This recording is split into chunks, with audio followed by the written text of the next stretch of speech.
السلام علیکم ورحمۃ اللہ وبرکاتہ۔ یوٹیوب نعمت چینل میں آپ سب کا استقبال ہے۔ اگر آپ نے ابھی تک ہمارے اس چینل کو سبسکرائب نہیں کیا ہے تو سبسکرائب کر لیں، لائک، شیئر اور کمنٹ کریں۔ موجودہ پرآشوب حالات لاک ڈاؤن میں جمعۃ الوداع اور نماز عید کی ادائیگی کے سلسلے میں سراج الفقہاء محقق مسائل جدیدہ حضرت علامہ مفتی محمد نظام الدین رضوی برکاتی مد ظلہ النورانی کا عالمگیر پیغام: لاک ڈاؤن برقرار رہے تو جمعۃ الوداع اور عید الفطر کے لیے کیا کریں؟ نمبر 1، پہلے ایک ایمان افروز حدیث سنیے۔ اللہ کے پیارے رسول صلی اللہ تعالیٰ علیہ وسلم ایک غزوہ سے واپس ہوتے وقت جب مدینہ منورہ کے قریب آ گئے تو صحابہ سے خطاب کر کے فرمایا: مدینہ شریف میں کچھ ایسے لوگ بھی مقیم ہیں کہ تم لوگ جہاں جہاں بھی گئے وہ لوگ ہر جگہ نیت عبادت و ثواب عبادت میں تمہارے ساتھ تھے۔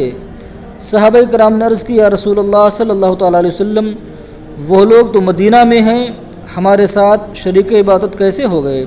تو سرکار علیہ الصلاۃ والسلام نے فرمایا: ہاں، وہ لوگ مدینہ میں ہیں، انہیں تمہارے ساتھ آنے سے عذر نے روک رکھا ہے۔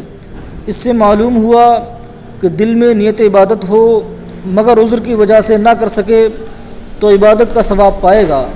اس سے معلوم ہوا کہ دل میں نیت عبادت ہو مگر عذر کی وجہ سے نہ کر سکے تو عبادت کا ثواب پائے گا۔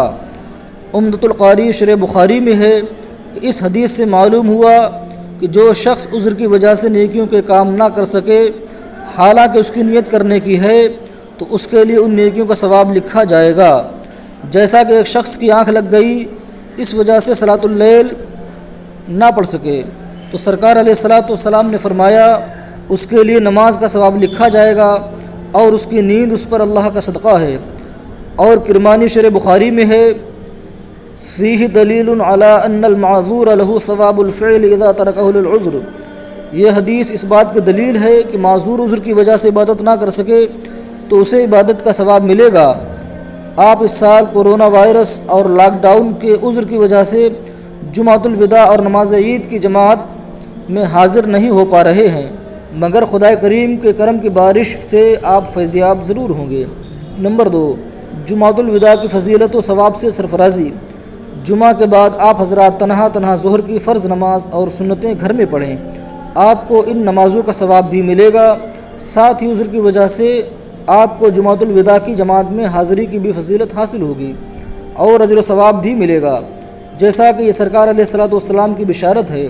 نماز تو وہی مقبول بارگاہ ہوتی ہے جو شریعت کے ہدایت کے مطابق ہو، اور جمعہ کے بدلے جو ظہر پڑھی جاتی ہے اس کے بارے میں شریعت کی ہدایت یہی ہے کہ تنہا پڑھیں، جماعت سے نہیں۔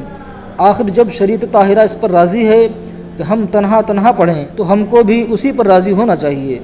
ہمیں تو حکم بجا لانے سے مطلب ہے، باقی اس کی حکمت اور راز صاحب شریعت کو معلوم ہے۔ نمبر 3، نماز عید کے فضیلت و ثواب سے سرفرازی۔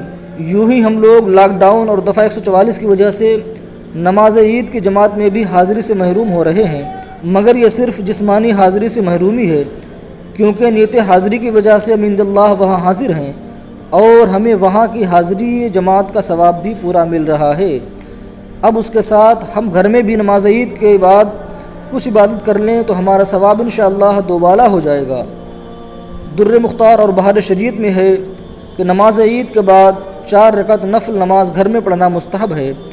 یوں بھی چاشت کے وقت میں 4 رکعت نماز پڑھنے کی احادیث نبویہ میں بڑی فضیلت آئی ہے، لہذا نماز عید کے بعد یہ 4 رکعت ہم لوگ اپنے اپنے گھروں میں اہل خانہ کے ساتھ ضرور پڑھ لیں۔ گھر میں کوئی امام ہو تو مختصر جماعت کر سکتے ہیں، ورنہ تنہا پڑھیں کہ شریعت کو یہ نماز تنہا محبوب ہے۔ یہ بھی اختیار ہے کہ آپ گھر میں 2 ہی رکعت پڑھیں کہ یہ بھی مندوب ہے، مگر 4 رکعت کی فضیلت 2 رکعت سے بہرحال زیادہ ہوگی۔ یہاں بھی تفصیل بالا کے مطابق جماعت سے یا تنہا پڑھ سکتے ہیں۔